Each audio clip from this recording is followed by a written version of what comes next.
Hello everyone, my name is Pixlriffs and welcome back to the Minecraft Survival Guide. I hope you guys are having a good day. In today's episode, we're going to take a look at another mob that I have touched on in previous episodes, but not quite gone as in-depth as all that, and we are going to need a little bit of this stuff and maybe a few of these in order to corral this dangerous beast. Yes, today we are finally going to take a look at Hoglins, and we may also touch on Zoglins as well. And if you are entirely confused by the words that just came out of my mouth, do not worry, my friends. All will be revealed once we step through to the Nether. Exploring the fiery wastes of the Nether, you may happen upon one of these majestic biomes, the Crimson Forest, full to the brim with crimson fungus, weeping vines, and also piglins and hoglins, who inhabit this kind of ecosystem where they occasionally fight. And it's kind of fun to watch from up high here on one of these crimson fungi. But what we are going to do today is head down to take a look at the elusive hoglin, or the aggressive hoglin as the case might be, and see what it is that they're all about. Starting, I think, with these two down here. Looks like we've got an excellent opportunity to get involved with some hoglins down here. Looks like they are already making their way around here, and as you will know by this point, all hoglins, whether adult or baby, will be aggressive towards the player, and that, of course, varies heavily in terms of how much attack they do, because the little hoglins really don't do all that much. You'll notice, however, that the piglins will occasionally attempt to attack the hoglins, and that is when I get to take my opportunity to strike and set up a little pen for them. Adult hoglins have quite the attack range, and even if you are standing on a 3-block high pillar like this, you may still be prone to attack, so you might want to be a little bit careful. But from up here, I'm going to see if I can place a couple of fences on the ground, which will hopefully end up corralling these hoglins. Let's see if we can guide it around here. Yep, there we go. It looks like we can keep it within the fenced off area here. Yeah, we got one of them. We got one of them in there, and that, I think, was possibly the most dangerous way that could have gone. And he's still aggressive to me, but looks like you are trapped in there for the foreseeable future. Now, hoglins and baby hoglins don't seem to exhibit exactly the same kind of behavior as baby mobs in the overworld do, where they will chase after an adult of the same species. Instead, baby hoglins are a much more independent existence, and they seem to kind of do their own thing. Once you attack them, they will run away a little way, and that will give you a little bit of chance to recuperate any health that you lose. They are only going to do a little bit of damage to you, especially if you've got good armor and a shield, so you should probably be fine. But with the babies running wild around here, let's see if we can get another adult hoglin to come into this pen with the other one, because unlike other hostile mobs, hoglins can actually be bred by the player. And this is, of course, a bit of a dangerous game considering how hostile the hoglins are, but for the purposes of this video, we're going to try our best to find and breed them, because that's also now a requirement for the husbandry advancement 2x2, where you have to breed all of the animals. Striders are included in that, hoglins are as well. And unfortunately, it looks like our hoglin there was killed by a piglin. Unfortunately, that is going to be a side effect of them both being in these crimson biomes. The piglin are going to try and hunt down the hoglin, and that one was a nice, easy target, I think, at this point. So, yep, he picked up the pork chop as well. I'm sorry, my friend. You have to go for your transgressions. Maybe I shouldn't have put the wall around the pen quite so soon. Maybe we'll do that when we get another hoglin lured in here. But we've got the pen set up at least, so hopefully we should be able to fly around here and find ourselves another couple of hoglins.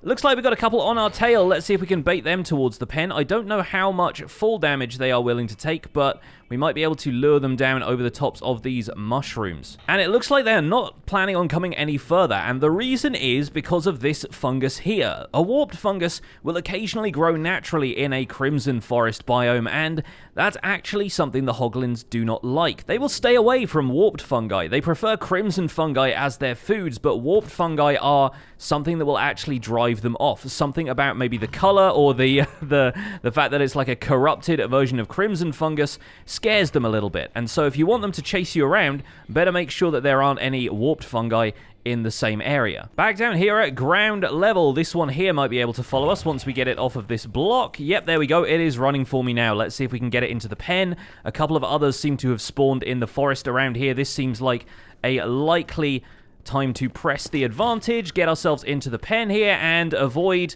these guys getting attacked by the piglins. Yep, looks like they had that situation handled. Come on, fellas. Come on over here. Make sure we get this one following us as well. It looks like it's made a little bit more docile by that crimson fungus there, but note we should be able to lure it into the pen. Like so, and yep, over you go, stay off the rails, you fools. Yay, there we go. Alright, 2 Hoglins in the pen, and I'm going to actually take care of the local Piglins just in case they decide that these are some Hoglins they want to come over and fight. There we go. Looks like we got it taken care of. We'll take that down, and as long as no Piglins come along with crossbows, we don't need to worry about the safety of these here Hoglins. Man, that took a little bit of doing, and now they are apparently just colliding with each other in this pen, but I have some crimson fungus in my hand, and if I right-click on the Hoglins with the crimson fungus, you can't get too close with them, but that should breed the 2 of them up, and they should produce a baby Hoglin. Yeah, it looks like that took a little while, but a baby Hoglin has emerged. I was a little bit confused there for a second. I didn't quite... Maybe the collision in this fence is a little bit too small for them. Maybe I should widen out the area slightly. They are big, after all. They do need a little bit of space. There we go. And even though we have just bred them and fed them their favorite food, they are still going to be hostile to us. So breeding these Hoglins, while it is possible, certainly seems like a bit of a waste of the player's time. However, if you're in the Nether and you want a food source, of course, Hoglins are potentially going to be a worthwhile thing to have around, because they actually give you pork chops when killed. And as you saw from the Piglin picking up the pork chops, Piglins are quite keen on that as a food supply and might end up snaffling those from under your nose. But if you can get hold of them and put them in a furnace, you'll be able to cook yourself some pork chops and have a sustainable food supply in the Nether. It is, however, a food supply that carries a significant amount of risk, given the range that these things can hit you from. And personally, I'm going to stick to eating golden carrots for the foreseeable future. Now, at this point, you may be wondering about the traditional mob spawning rules that apply to hostile mobs, which Hoglins definitely are. There is no way of taming them and making them passive after all, so you might think that these might end up despawning. However, the game has now tagged these Hoglins because they have been fed with crimson fungi, and this one here because it has been bred using crimson fungi. These will not end up despawning at all. In order to check that, I'm going to try flying 128 blocks away, which is the distance at which hostile mobs should all despawn. We're about 64,860 right now. Let me fly away a little while and see if we can come back to the same pen. There we go. I've gone well away from the little pen that we had those Hoglins in, so now I should be able to make my way back over there, and hopefully we should see all of the Hoglins still safely secured in that pen. Yep, and there they are. And in the meantime, a whole family of Hoglins and a bunch of Piglins have all spawned in the neighborhood. So it looks like, unfortunately, our pen of Hoglins there is either going to be toast or they are going to provide the Piglin with a little bit of a fight. Let's see if we can stand back and observe this from a safe distance. Well, the Piglins seem to be running away from the zombie Piglin there, despite the fact they got into the pen initially to try and mess with the Hoglins. So that's kind of hilarious. The ecosystem going on here seems to have achieved some sort of stalemate where the Hoglins aren't going to get attacked because the Piglins are too scared of their zombified brethren. Man, the Nether is a weird place now, right? The Nether is a very, very strange place now. But there are a couple of baby Piglins around, and I have a feeling that that one over there is trying to get towards one of the baby Hoglins, because occasionally you'll find the baby Piglins riding on the Hoglin's back and even stacking themselves up to 2 or 3 high, which is actually really fun to watch. Now, I have tried my best to take out the Piglins in that pen without harming the Hoglins. I'm trying to wait and see if that baby Hoglin will grow up into an adult-size Hoglin, because that is not something I've managed to observe myself in the wild. I've also taken out the zombified pigmen in the area, and now the baby Piglins are content to ride the baby Hoglins. And I'm going to wait around and see if we can observe that stacking in action, because there are a couple of other baby Piglins around here. Though I'm fairly certain this one down here is kind of interested in my gold stuff right now. And that one seems to have dismounted. Oh, has he got an ingot from somewhere? Maybe one of the zombie Piglins I killed dropped a gold ingot. That would be really funny if it did, and it seems like that may have been the case, because that little dude over there has himself a gold ingot. Well, fair enough, I guess. No! No, dang it, what are you doing? Oh, oh, okay. Alright, that is worth it. Now we get to see the dance, finally. I've been waiting to capture this on camera for a little while. I'm going to take my, take my bow off of this guy, because every time Piglins complete a hunt successfully, they have a 10% chance of doing a little victory dance like that. They kind of T-pose a little bit, and they end up just doing this kind of funky shuffle when they kill a Hoglin. And unfortunately, yes, it means that that little baby Hoglin is now an orphan. Sad times. But there are plenty of other Hoglins around, and I'm going to try my best to get them through to the overworld for our next experiment, the Zoglin. Alright, well, I've been doing a little bit of reading, and it turns out that baby Hoglins will take about as long to grow up as regular animals will, which is to say it takes about 20 minutes, and if we are able to feed this one some crimson fungus, it will always grow up a little bit faster. I think we're going to try and take this one through to the overworld and see if we can observe what I think of as the Zoglin effect before this one grows up, or if they need to be fully grown in order to transform into Zoglins, which I have a feeling that they do. So let's build up an Obsidian Portal here. I don't know exactly where this one is going to take us, but it doesn't matter a huge amount right now. I got a bunch of Obsidian from some Piglin bartering. We're going to light the portal up, and I am going to see if this guy will wander into the portal of his own accord. The chances are that he might, and if he doesn't, we can always plant a little bit of warped fungus to ease him into the portal. So he's going to stay over there in that corner right now because he's a little bit scared of this side, but if I move that and then maybe place that there, hopefully he'll be able to walk into the portal. Is he going to go in, or is he going to just stick around there for a minute? Up you go, buddy. Up into the portal. Let's try and corral him off there, and it looks like he didn't go in the portal at all. Our little Hoglin friend does seem to be a little bit reticent to walk into the portal, so I'm going to try my best to lure him over there. He's up there climbing vines and stuff. He is apparently retreating from something, so maybe there's just a little bit too much warped fungus in this area that he doesn't like. Let's see if I can get him to follow me now. I haven't attacked this guy recently or anything, so it seems like he should be okay. I wonder if maybe he's just feeling a little bit shy right now. Well, I'm going to hop on through the portal myself just to find out exactly where this goes, because when we end up in the overworld, there could be some significant problems. Like, yeah, the fact that this appears to be in a ravine under some ocean. We're in a deep, lukewarm ocean, and that's not the best place to be. There are also guardian sounds nearby, which is making me think that maybe we shouldn't be here at all, because we might end up getting a little bit of mining fatigue. I'm going to step back through the portal, and maybe we'll try this somewhere else.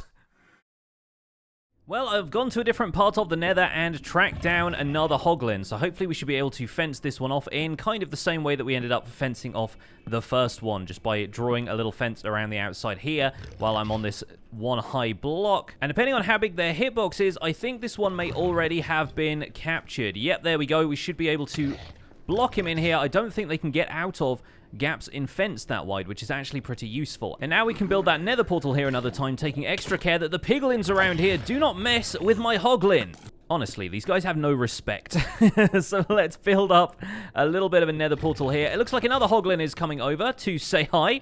Hopefully this one feels like getting in the pen with its friend, and maybe we can trap two of them in here. Here, piggy, piggy, piggy. That's right, that's right. Come on in. Come on into the fenced off area and be with your friend.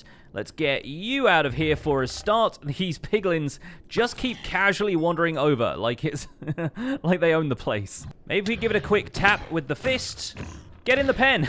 Get in the pen, dang it. They have so much knockback resistance. And that is actually a factor of Hoglins, as they have about a 60% knockback resistance over other mobs, which is pretty hefty, let me tell you. And it does seem like we can't just tap it in there. Honestly, I expect I'm expending more food than I would get from breeding these Hoglins. It's really not going to be all that worth it. Maybe if I can right-click on both of them with a fungus. Nope, okay, it looks like that one just did wander in the end, after all. At least we can say that part is done, and hopefully if I end up giving this one some crimson fungus, these two can breed. Although, yeah, they certainly seem to be taking their sweet time about it. Maybe if I step back a little bit further away and they're not aggro towards me, they might end up breeding a little bit faster. It does look like it takes them a little bit of time, though, and they do tend to form this pig tube between the two of them, which is a little bit disturbing, let me tell you. But let's see if we can do our best to light this nether portal one more time, and we'll see if they can walk through it with a little bit of coaxing. Okay, now that is interesting. The Hoglins are now making a retreating noise. You can see it there, and you can kind of hear it as well. They sound a little bit panicked, and that may be the case that they are afraid of nether portals. So that's kind of interesting. I wonder which one they will prefer to run away from, nether portals or warped fungus, because that may be the reason that our other Hoglin friend didn't end up going through the nether portal at all. And it may be that baby Hoglins can't even move from the nether to the overworld. But if I put down some warped fungus here, let's see if they choose the lesser of two evils and walk their way through the nether portal. It may be that they're just trying to get as far away between these two things as possible. This is a little bit weird. Whenever the Hoglins go up into the portal like that, they should be transported instantly, but it seems like maybe because it's a little bit dangerous for a Hoglin to go through to the overworld, maybe if that one stays in there for a longer length of time. I've been at this for a little while now, and it seems like the Hoglins are unable to go through to the overworld. It may be that we need to generate a portal on the other side first, so it may be that I need to step through here to make sure that the Hoglins actually have somewhere to go, and they can't generate a portal themselves. But for me, at least, it seems like one of them at least should have gone through by now. Usually, transportation for mobs like this is instantaneous, but I've seen them stand in the portal for longer than it would take a player to transport through, and they just don't seem to want to do it. So right, let me see if I can go through this portal at least without the Hoglins attacking me in the meantime, and we'll see where we end up here. Alright, well, we're in a cave, which, once again, is not very good. We're under a jungle biome? Really? Wow, that's way further out than I expected us to be. But it seems like, yeah, if we generated the portal here in the first place, I wonder if now, when we go back through, we're probably going to be in the Hoglin pen for a start, but I wonder if the Hoglins will now be able to go through to the overworld because we've generated this portal on the opposite side. Let's find out. I've tried my best to corral them into an area where it's not really possible for them to go anywhere else. I wonder if maybe the scared state has something to do with it, the fact that they are frightened, but then if they're frightened of nether portals, they should just have to go through there anyway.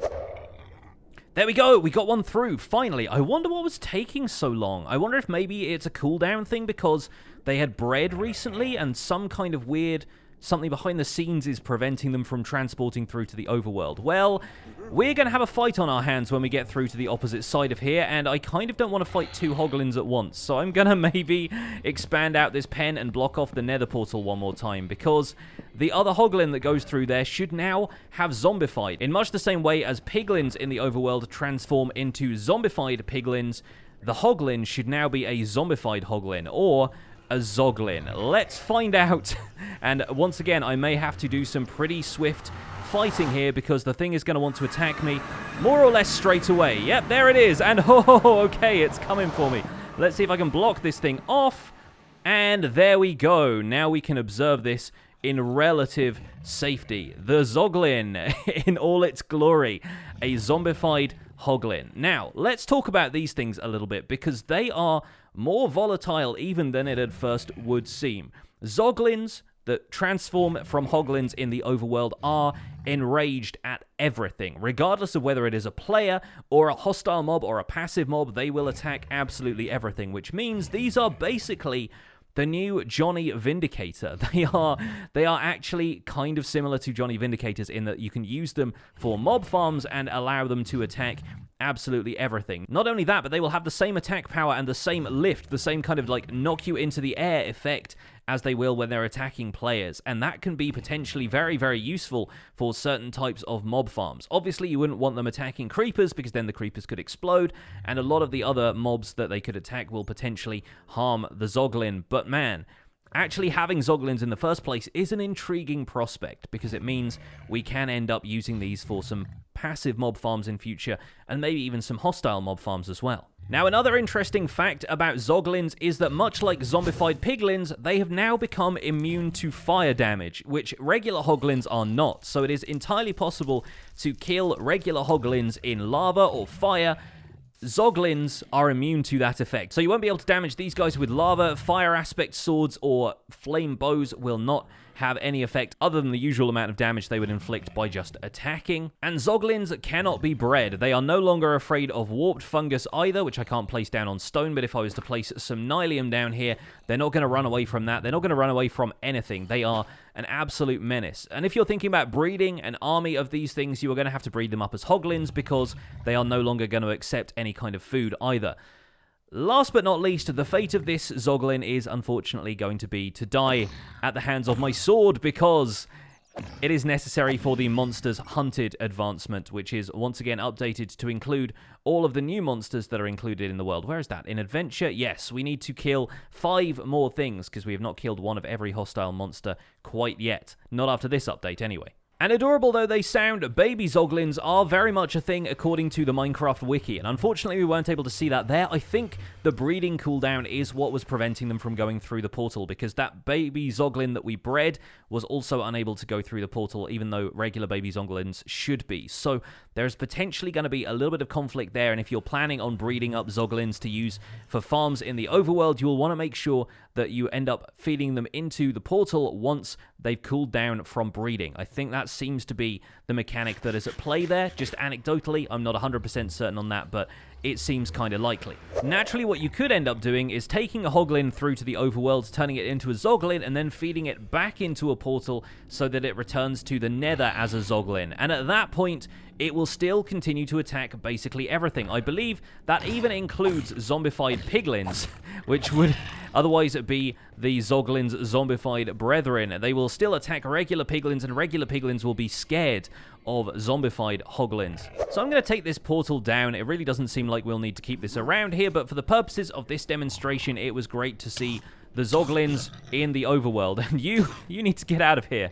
And considering how useful it is that these Hoglins drop pork chops, the risk-reward balance is such that you might want to end up farming Hoglins at some point, and there are many efficient Hoglin farm designs which utilize the nether roof, but I'm not going to go that route in this series because I'm kind of tired of looking at the nether roof, and I think it would be more fun to create an area somewhere around here that we could build a Hoglin farm here in the main cavern of the nether, especially considering that these lava lakes out here still register on the biome as Crimson Forest. Even if we head out in this direction over here, or further afield where a Crimson Forest biome might overlap with a pretty large lava lake like this one, it will remain a Crimson Forest until you get up to a certain point. And so I really think it's going to be kind of fun to figure out if we can make a Hoglin farm somewhere inside the nether cavern instead of relying on the nether roof spawns. Not to mention the fact that if we build the farm lower down in the world, it is likely to have even higher spawn rates. For now, though, I think I'm going to leave Hoglins well enough alone, and that kind of includes this Hoglin Stables bastion that I find myself on here. I think that is probably all we're going to touch on for today's episode. We'd have a little bit of fun experimenting with Hoglins, taking a more in-depth look at them, and we're going to figure out a farm design for them sometime in future. But for today, that's going to be it for this episode of the Minecraft Survival Guide. I do hope you've enjoyed taking a look at the Hoglins with me today. Don't forget to leave a like on this episode if you enjoyed it, subscribe if you want to see more, and I'll see you guys soon. Take care. Bye for now.